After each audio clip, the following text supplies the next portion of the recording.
கிட்ட சொல்றதுக்கு பண்ற மாதிரி பயப்படுறாங்க. பேசி நான் ஒரு பொண்ணை லவ் பண்ணேன்னு சொன்னா அந்த பொண்ணு முன்னாலே பண்றாங்க.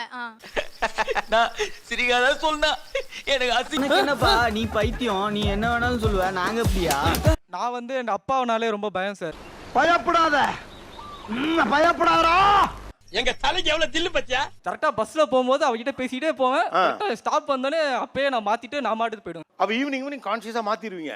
என்ன ஒரு புத்திசாலித்தனம். சொல்லு, நீ தான் தைரியமான ஆளத்தை சொல்லு. சொல்றா. There is a lot of fear.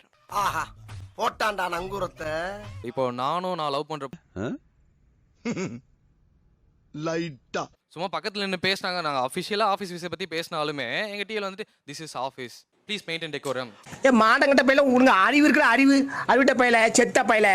ஓ, நீங்க நார்மலா இன்னொரு கலீகிட்ட பேசுற மாதிரி பேசல, டெக்கோரம்ன்றவாங்க. பாத்தீங்களா, கவுளி கூட அடிக்குது. அப்ப இதான் உண்மையிலே காரணமா இவர்கள் கமிட்டட் என்று தங்களை அறிவித்துக் கொள்ளாமல் இருப்பதற்கு? லைஃப் லாங் கொண்டு போக மாட்டோம் அப்படிங்கிறதுக்காக அவங்க சொல்ல மாட்டாங்க சார். உங்களுக்கு இந்த காதலில் உறுதி இல்லை அப்படிங்கிறதுல என்னுடைய காதலை நான் டிக்ளேர் பண்ணிட்டேன் அப்படிங்கிறவங்க யார் யார்? ஒரு 40% சொல்லியிருக்கீங்க. சொல்லாதவர்கள்லாம் எந்திரிங்க. ஏன் சொல்லல சார்? எனக்கு சொல்ல பயமா இருக்கு சார். எல்லாம் நம்புற மாதிரி அங்க இருக்குது. சார், ஒரு உறுதி இல்லாம தான் நீங்க ப்ரோபோஸ் பண்றீங்களா? வந்து இப்ப நான் என்ன உங்கள்கிட்ட சொல்றது? நான் உங்களை பத்தி நான் தெரிஞ்சுக்கணும், என்ன பத்தி நீங்க தெரிஞ்சுக்கணும். அப்படின்னா ரிலேஷன் ஸ்ட்ராங் ஆகும். எல்லா ரிலேஷன்ஷிப்புமே கொஞ்ச நாள் பேசி பழகி அண்டர்ஸ்டாண்ட் பண்ணிட்டு தான் ஒரு ரிலேஷன்ஷிப்குள்ளே வருவாங்க. ஃபர்ஸ்ட் சைட் லவ்லாம் இப்போ யாருமே இல்ல. சோ ஒரு உறுதி இல்லாம தான் நீங்க அந்த கமிட்டட் ரிலேஷன்ஷிப்குள்ள வரீங்களா? என்னடா இவன் இப்படி பேசிட்டு போறான், உனக்கு கொஞ்சம் கூட ரோஷம் இல்ல? நீ சொல்லிதான் தெரியுமா? சார், என் ரிலேஷன்ஷிப்ல நான் ஸ்ட்ராங்கா இருக்கேன், என் காதலி ஸ்ட்ராங்கா இருக்காலும் நான் செக் பண்றேன். இப்ப நான் உங்களுக்கு கேக்குறேன், இப்ப நீங்க எத்தனை பேர் ஃப்ரெண்ட்ஸ் கிட்ட நான் காதலிக்கிறேன்னு சொல்லிட்டீங்க?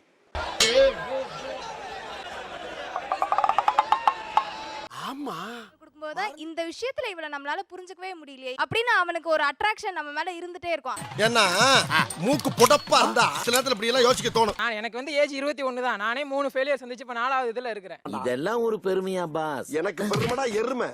ஏன் உங்களால ஒரு காதலை கூட கல்யாணத்துல முடிக்க முடியல? பொண்ணுங்களுக்கு வாழ்க்கையில வந்து அடுத்த கட்டத்துக்கு போகணும். உண்மை. முதல் காதல் எத்தனை வயசுல? College first year. அது எப்ப பிரேக்கப் ஆச்சு? 20. ரெண்டாவது காதல் 20லே ஆரம்பிச்சு 20லே.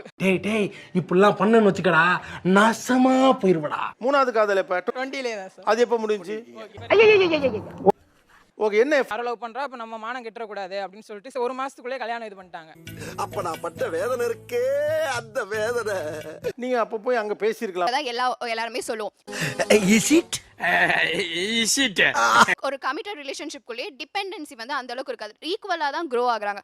Definitely. ஆனா பசங்க என்ன பண்ணுவாங்க, ஓ இவ இப்படிலாம் யோசிக்கிறா, அப்ப வந்து நம்ம தான் இதுக்கு ஃபுல்லா ரெஸ்பான்சிபிள் எடுத்துக்கணும். என்ன சிரிப்பு? அவர் இதுக்கெல்லாம் பயப்படுறது எனக்கு எரிச்சலாக இருப்பது என்ன? ஒரு ஆர்குமெண்ட் எங்கக்குள்ள அந்த ஒரு கான்வர்சேஷன்ல இருந்து ஓட ட்ரை பண்றா. மிஸ்டர் சதாம் ஹுசேன் இல்லங்க. சதாம் ஹுசேனா எவன் சொன்னா? எங்க ஆத்தாளுக்கு பேரை வைக்கல போப்பா. அவங்க ஒரு ஆன்சரை வந்து தனியா விட்டு போகாதீங்கடா. எங்க ஆத்தா, எங்க ஆத்தா மேல சத்தியமா சொல்றேன். நீங்க அப்ப இருக்க ஒரு டெம்பருக்கு நான் உங்களுக்கு என்ன சொன்னா